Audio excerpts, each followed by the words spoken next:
ಓಂ ಭೂಮಿರ್ಭೂಮ್ನಾ ದ್ಯೌರ್ವರಿಣಾಂತರಿಕ್ಷಂ ಮಹಿತ್ವಾ ಉಪಸ್ಥೇತೆ ದೇವ್ಯದಿತೇಗ್ನಿಮನ್ನಾದಮನ್ನಾದ್ಯಾಯಾದಧೇ ಓಂ ಧನುರ್ಧರಾಯೇ ವಿದ್ಮಹೇ ಸರ್ವಸಿದ್ಧೇ ಚ ಧೀಮಹಿ ತನ್ನೋ ಧರಾ ಪ್ರಚೋದಯಾತ್.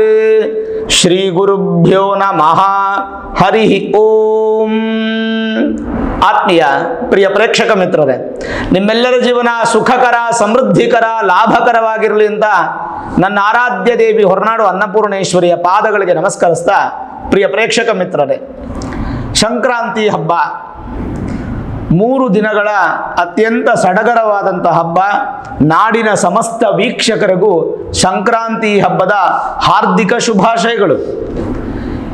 ಈ ಹಬ್ಬ ಅನ್ನುವಂಥದ್ದು ನಿಮ್ಮ ಜೀವನದಲ್ಲಿ ಹೊಸತನವನ್ನು ತಂದು ಸಂತೃಪ್ತಿಯಾದಂಥ ಒಂದು ಜೀವನಕ್ಕೆ ನಿಮ್ಮ ಒಂದು ಪ್ರಯಾಣ ಇರಲಿ ಅನ್ನುವಂಥದ್ದನ್ನು ಪ್ರಾರ್ಥನೆ ಮಾಡ್ತಾ, ಸಂಕ್ರಾಂತಿ ಅಂತಂದರೆ ಏನು? ಸಂಕ್ರಮಣ, ಬದಲಾವಣೆ. ಮಕರ ಸಂಕ್ರಾಂತಿ ಹಬ್ಬ ಅನ್ನುವಂಥದ್ದು ನಮಗೆ ಆಚರಣೆ ಇರತಕ್ಕಂಥದ್ದು. ಇದೇ 2024ರಲ್ಲಿ ಸಂಕ್ರಾಂತಿ ಹಬ್ಬವನ್ನು 15ನೇ ತಾರೀಕು ಜನವರಿ ತಿಂಗಳು ನಾವು ಆಚರಣೆ ಮಾಡಬೇಕು. 14ನೇ ತಾರೀಕು ಭೋಗಿ, 16ನೇ ತಾರೀಕು ಎತ್ತುಗಳ ಹಬ್ಬ ಅಥವಾ ಹಸುಗಳ ಹಬ್ಬ ಅಂತ ಕರಿತೀವಿ ನಾವು. ಏನು ಸಂಕ್ರಮಣ ಅಂತಂದರೆ ಅರ್ಥ ಏನು ಅಂತಂದರೆ, ತತ್ರ ಮೇಷಾದಿಷು ದ್ವಾದಶ ರಾಶಿ ಕ್ರಮಣೇಶು ಸಂಚರತಃ ಸೂರ್ಯಸ್ಯ ಪೂರ್ವಸ್ಮದ್ರಾಸ್ಯ ಉತ್ತರಃ ರಾಶೌ ಸಂಕ್ರಮಣ ಪ್ರವೇಶ ಇತಿ ಸಂಕ್ರಾಂತಿ ಅಂತ ಹೇಳಿದರು. ಮೇಷಾದಿ ದ್ವಾದಶ ರಾಶಿಗಳಲ್ಲಿ ಯಾವಾಗ ಸೂರ್ಯ ಮಕರ ರಾಶಿಗೆ ಪ್ರವೇಶವಾಗ್ತಾರೋ ಆ ಸಂದರ್ಭವನ್ನು ಸಂಕ್ರಾಂತಿ, ಮಕರ ಸಂಕ್ರಾಂತಿ ಎನ್ನುವಂತಹದ್ದು ನಾವು ಆಚರಣೆ ಮಾಡ್ತೇವೆ. ಉತ್ತರಾಯಣ ಪುಣ್ಯಕಾಲ ಪ್ರಾರಂಭವಾಗುವಂಥದ್ದು ಇದೇ ಸಂಕ್ರಾಂತಿ ಹಬ್ಬದ ದಿನ. ಉತ್ತರಾಯಣ ಅಂತಂದರೆ ಎಲ್ಲ ಹಬ್ಬಗಳಿಗೂ, ಮದುವೆ, ಗೃಹ ಪ್ರವೇಶ ಇತ್ಯಾದಿ ಶುಭ ಕಾರ್ಯಗಳಿಗೂ ಅತ್ಯಂತ ಪುಣ್ಯವಾದಂಥ ಸಂದರ್ಭವನ್ನು ಉತ್ತರಾಯಣ ಅಂತ ಹೇಳ್ತೀವಿ ನಾವು. ದಕ್ಷಿಣಾಯನ, ಉತ್ತರಾಯಣ ಎರಡಿದೆ, ನಿಮಗೆ ಗೊತ್ತೇ ಇದೆ.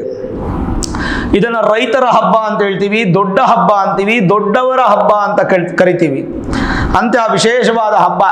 ಒಟ್ಟು 3 ದಿನ. 14ನೇ ತಾರೀಕು ಭೋಗಿ ಹಬ್ಬವನ್ನು ಆಚರಣೆ ಮಾಡುವಂಥದ್ದು, ಅಂದರೆ ಭೂಮಿ ದೇವಿಗೆ ಪೂಜೆ ಮಾಡುವಂಥದ್ದು. ವಿಶೇಷವಾಗಿ 2ನೇ ದಿನ ಮಕರ ಸಂಕ್ರಾಂತಿ, ನಾವು ಮನುಷ್ಯರು ಸಂತೋಷವಾಗಿ ಆಚರಣೆ ಮಾಡುವಂಥದ್ದು. 3ನೇದು ಎತ್ತುಗಳ ಪೂಜೆ, ಹಸುಗಳ ಪೂಜೆ ಮಾಡುವಂಥದ್ದು. ಸರಿ, ಹಾಗಾದರೆ ನಾವು ವಿಶೇಷವಾಗಿ ಈ ಒಂದು ಸಂಕ್ರಾಂತಿ ಅಂದರೆ ಪರಿಪೂರ್ಣವಾದ ಅರ್ಥ ಬದಲಾವಣೆ, ಮಾರ್ಪಾಟು ಅಂತ ಹೇಳ್ತೀವಿ ನಾವು. ಸಂಕ್ರಾಂತಿ ಅಂದರೆ ಸಂಕ್ರಮಣ ಅಥವಾ ಬದಲಾವಣೆ, ಭೂಮಿಗೆ ಕೃತಜ್ಞತೆ ಹೇಳುವಂತಹ ಒಂದು ದಿನ.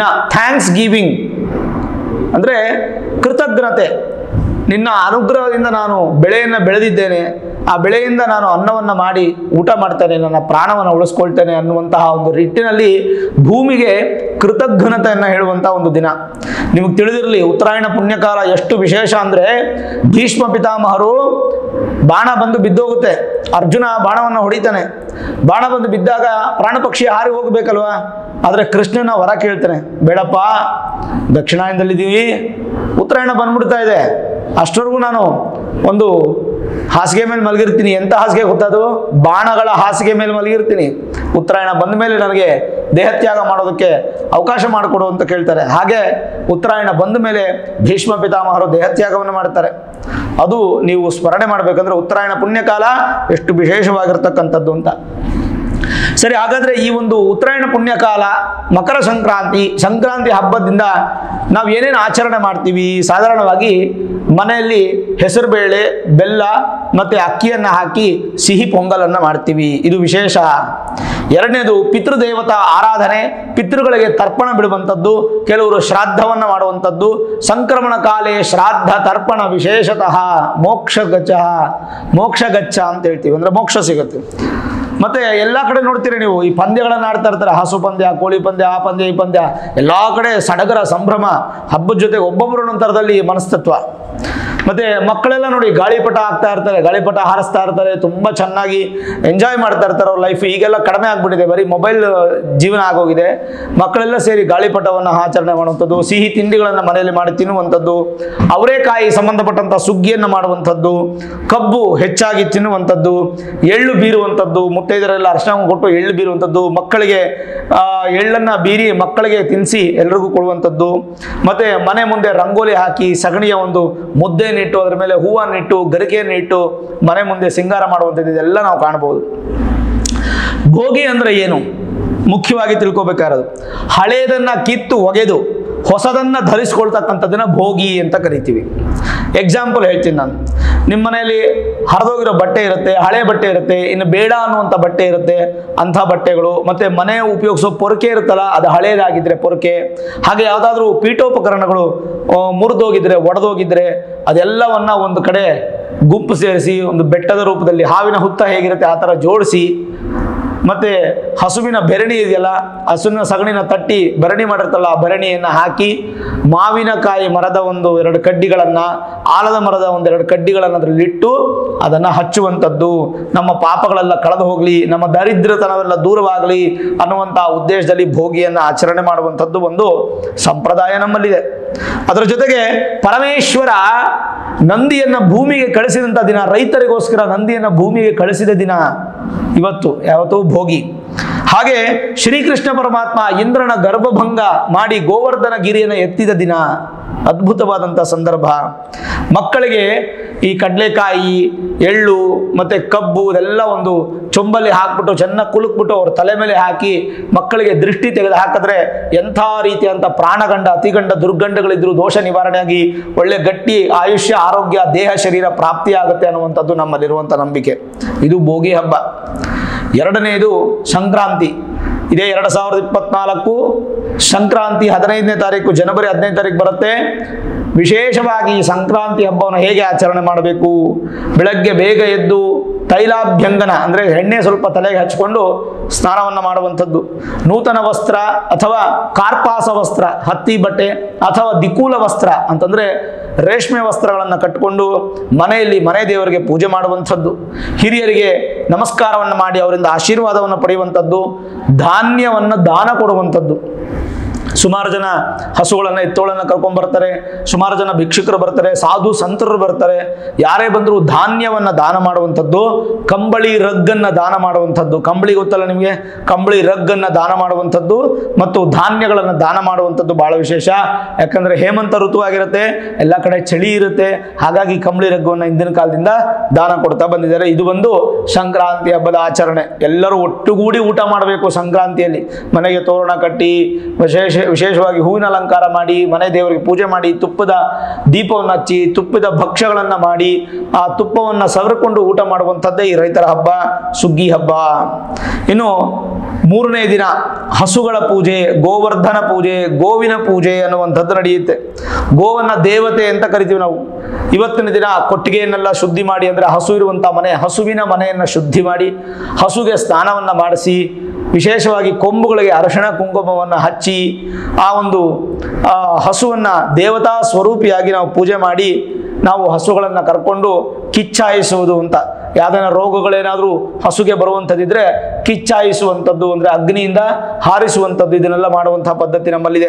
ಪ್ರಯಾಣವನ್ನು ಯಾವುದೇ ಕಾರಣಕ್ಕೂ ಸಂಕ್ರಾಂತಿ ಸಮಯದಲ್ಲಿ ಮಾಡಬಾರದು ಅಂತ ಹೇಳ್ತೀವಿ. ಹಾಗಾಗಿ ಪ್ರಯಾಣ ಇಲ್ಲ, ಸಂತೋಷವಾಗಿ ಗ್ರಾಮದಲ್ಲಿ ಮತ್ತು ದೇವಸ್ಥಾನದಲ್ಲಿ ಮತ್ತು ಮನೆಗಳಲ್ಲಿ ಅತ್ಯಂತ ಸಡಗರವಾಗಿ ಹಬ್ಬವನ್ನು ಮಾಡುವಂಥದ್ದು ವಿಶೇಷ. ಇನ್ನು ವನಭೋಜನ ಅಂತ ಹೇಳ್ತೀವಿ ನಾವು. ವನಭೋಜನ ಅಂತಂದ್ರೆ ಗೊತ್ತಾ ನಿಮಗೆ? ಎಲ್ಲ ಗುಂಪುಗೂಡಿ ಒಂದು ಕಡೆ ಸಾಮೂಹಿಕವಾಗಿ ಅಡಿಗೆ ಮಾಡಿ ಎಲ್ಲರೂ ಊಟ ಮಾಡುವಂಥದ್ದನ್ನ ವನಭೋಜನ ಅಂತೀವಿ. ಇದನ್ನ ಕೂಡ ಮಾಡುವಂಥದ್ದು ಸಂಕ್ರಾಂತಿ ಪದ್ಧತಿ ನಮ್ಮಲ್ಲಿದೆ. ಹಾಗಾಗಿ ಸಂಕ್ರಾಂತಿ ಹಬ್ಬ ಆಚರಣೆ ಮಾಡುವಂಥದ್ದು ಎಷ್ಟು ವಿಶೇಷ ಅಂತಂದರೆ, ಮೇಷಾದಿ 12 ರಾಶಿಗಳಿಗೆ ಹೇಳುವಂಥದ್ದಾದರೆ ಮೇಷರಾಶಿಯಿಂದ ಮೀನರಾಶಿಯವರೆಗೂ ಯಾವ್ಯಾವ ರಾಶಿ ಎಲ್ಲೆಲ್ಲಿ ಸಂಚಾರ ಮಾಡಿ ಹೇಗಿದ್ರೂ ಕೂಡ ನಾವು ಹಬ್ಬವನ್ನು ಎಲ್ಲ ರಾಶಿಯವರು ಆಚರಣೆ ಮಾಡ್ತೀವಿ. ಅದರಲ್ಲಿ ಮೇಷರಾಶಿಗೆ ಉತ್ತಮ, ವೃಷಭ ರಾಶಿಗೆ ಸುಮಾರು ಅನುಕೂಲಗಳಾಗುವಂತಹ ಸಂದರ್ಭ ಈ ಒಂದು ಸಂಕ್ರಮಣ ಕಾಲ. ಮಿಥುನ ರಾಶಿಯವರಿಗೆ ಅದ್ಭುತ, ಕರ್ಕಾಟಕ ರಾಶಿಯವರಿಗೆ ಸಾಧಾರಣ, ಸಿಂಹ ರಾಶಿಯವರಿಗೆ ವಿಶೇಷವಾದ ಫಲ, ಕನ್ಯಾ ರಾಶಿಯವರಿಗೆ ಉತ್ತಮ ಫಲ, ತುಲಾ ರಾಶಿಯವರಿಗೆ ಅತ್ಯಂತ ಶ್ರೇಷ್ಠ ಫಲ, ವೃಶ್ಚಿಕ ರಾಶಿಯವರಿಗೆ ಸಾಧಾರಣ ಫಲ, ಧನುರ್ ರಾಶಿಯವರಿಗೆ ಅತ್ಯಂತ ಅತಿಶಯ ಫಲ, ಮಕರ ರಾಶಿಯವರಿಗೆ ಅತ್ಯಂತ ಶುಭ ಕಾಲದ ಸಮಯ, ಕುಂಭ ರಾಶಿಯವರಿಗೆ ಮಧ್ಯಮ ಫಲ, ಮೀನ ರಾಶಿಯವರಿಗೆ ಉತ್ತಮ ಫಲ ಅನ್ನುವಂತಹದ್ದನ್ನ ಈ ಒಂದು ದ್ವಾದಶ ರಾಶಿಯ ವಿಚಾರ ಹೇಳೋದಾದ್ರೆ ಸಂಕ್ರಮಣ ಕಾಲದಲ್ಲಿ ಹೇಳ್ಬೋದು. ಹಾಗಾಗಿ ಯಾವುದೇ ರಾಶಿ ಹೇಗೆ ಇರಲಿ, ನೀವಂತೂ ಧೈರ್ಯವಾಗಿದ್ದು ಭಗವಂತನ ಆಶೀರ್ವಾದಕ್ಕೋಸ್ಕರ ಬೇಡ್ಕೊಳ್ಬೇಕು. ದೇವಸ್ಥಾನಕ್ಕೆ ಹೋಗಿ ಬನ್ನಿ, ಸಂಕ್ರಾಂತಿ ಹಬ್ಬವನ್ನು ಚೆನ್ನಾಗಿ ಆಚರಣೆ ಮಾಡಿ, ಭಾಗ್ಯವನ್ನ ಕೊಡುವಂತಹ ಭೋಗಿ ನಿಮ್ಮನ್ನ ವೃದ್ಧಿ ಮಾಡಲಿ, ಸಂತೋಷದ ಸಂಕ್ರಾಂತಿ ನಿಮ್ಮ ಜೀವನದಲ್ಲಿ ಸುಖವನ್ನ ಕೊಡಲಿ, ಹರ್ಷವನ್ನ ಕೊಡುವಂತಹ ಹಸುಗಳು ಹಾಗೂ ಎತ್ತುಗಳ ಹಬ್ಬ ನಿಮ್ಮನ್ನ ಸಂತೃಪ್ತಿ ದಾರಿಗೆ ತಗೊಂಡು ಹೋಗಲಿ ಅನ್ನುವಂಥದ್ದು ಈ ಒಂದು ಸಂಪೂರ್ಣವಾದ ವಿಡಿಯೋಲಿ ನಾನು ಆಶಿಸುವಂಥದ್ದು. ನೋಡಿದ್ರಲ್ಲ, ಭೋಗಿ, ಸಂಕ್ರಾಂತಿ ಹಾಗೂ ಹಸುಗಳ ಪೂಜೆ ಮಾಡುವಂತಹ 3 ದಿನದ ವಿಶೇಷವಾದಂತಹ ಹಬ್ಬದ ಕುರಿತಾದಂತಹ ಮಾಹಿತಿಯನ್ನು ನಾನು ಈ ವಿಡಿಯೋಲಿ ಕೊಟ್ಟಿದ್ದೀನಿ.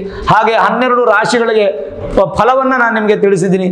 ಹಾಗಾಗಿ ಯಾವುದೇ ಒಂದು ಸಂದರ್ಭ ಬಂದರೂ ಸಂತೋಷ ಅನ್ನುವಂಥದ್ದು ನಮ್ಮಲ್ಲಿ ಇರಬೇಕು. ಹಾಗಾಗಿ ಈ ಒಂದು ಸಂತೋಷದ ಹಬ್ಬ ನಿಮ್ಮ ಮನೆಯಲ್ಲಿ, ಮನದಲ್ಲಿ ಅಭಿವೃದ್ಧಿಯನ್ನು ಕಾಣಬೇಕನ್ನುವಂಥದ್ದು ನನ್ನ ಮೂಲ ಉದ್ದೇಶ ಆಗಿರುತ್ತೆ. ಈ ವಿಡಿಯೋ ಇಷ್ಟ ಆಗಿದ್ರೆ ಲೈಕ್ ಮಾಡಿ, ಶೇರ್ ಮಾಡಿ, ಮುಖ್ಯವಾಗಿ ನಮ್ಮ ಚಾನಲ್ಗೆ ಸಬ್ಸ್ಕ್ರೈಬ್ ಮಾಡಿ, ಬೆಲ್ ಐಕಾನ್ ಅನ್ನು ಪ್ರೆಸ್ ಮಾಡಿ. ಪ್ರತಿನಿತ್ಯ ನಾನು ಪೂಜೆ ಮಾಡುವಂತಹ ನನ್ನ ಆರಾಧ್ಯ ದೇವಿ ಹೊರನಾಡು ಅನ್ನಪೂರ್ಣೇಶ್ವರಿಯ ಆಶೀರ್ವಾದ, ಅನುಗ್ರಹ ಸದಾಕಾಲ ಮತ್ತೊಮ್ಮೆ ನಿಮ್ಗೆ ಸಿಗಲಿ ಅಂತ ಪ್ರಾರ್ಥನೆ ಮಾಡ್ತಾ, ಸರ್ವೇ ಜನಾಃ ಸುಖಿನೋ ಭವಂತು, ಸಮಸ್ತ ಸನ್ಮಂಗಳಾನಿ ಭವಂತು.